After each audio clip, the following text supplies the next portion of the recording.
இன்றைக்கி வந்து வாங்கி பாத்து செய்ய போகிறோம். வாங்கி பாத்துனா கத்திரிக்காய் சாதம் தான். அதுக்கு என்ன பொடி பண்ணுறதுன்னு காமிக்கிறேன். கொத்தமல்லி விதை, தனியா, ஜீரகம், பட்டை, உங்களுக்கு காரத்துக்கு தகுந்த மாதிரி பட்டை மிளகா, துவரம்பருப்பு, இதெல்லாம் லேசாக கொஞ்சம் சொட்டு எண்ணெய் ஊற்றி வறுத்து பொடி பண்ணி வச்சுக்கணும். கொஞ்சமாக எண்ணெய் ஊற்றிக்கணும். எண்ணெய் காஞ்சிச்சு. கடுகு,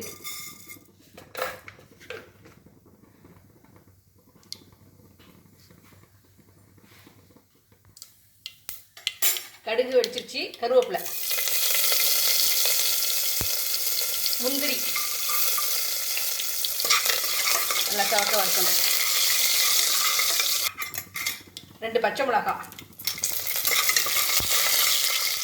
ஈஸியாக இருந்துச்சு. பெரிய வெங்காயம் நல்லா வதக்கணும். வறுத்து அரைச்ச பொடி. வெங்காயம் வதங்கிடுச்சு. கத்திரிக்காய் நீளமாக நான் அரிஞ்சு வச்சுருக்கேன். இது நல்லது எண்ணெயிலே வதங்கணும். கொஞ்சம் மஞ்சள் தூள். இந்த வறுத்து அரைச்ச பொடியை அதில் போடணும்.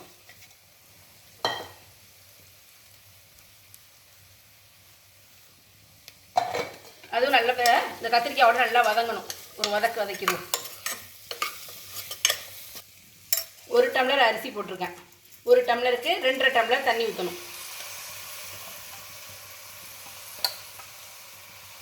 நான் சாப்பாட்டு அரிசி தான் எடுத்திருக்கேன்.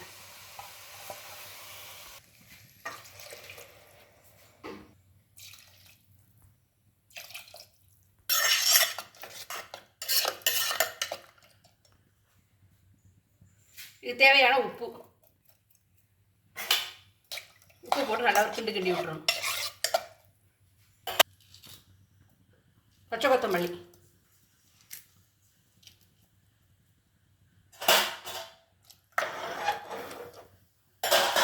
வச்சு 3 விசில் வச்சிடணும்.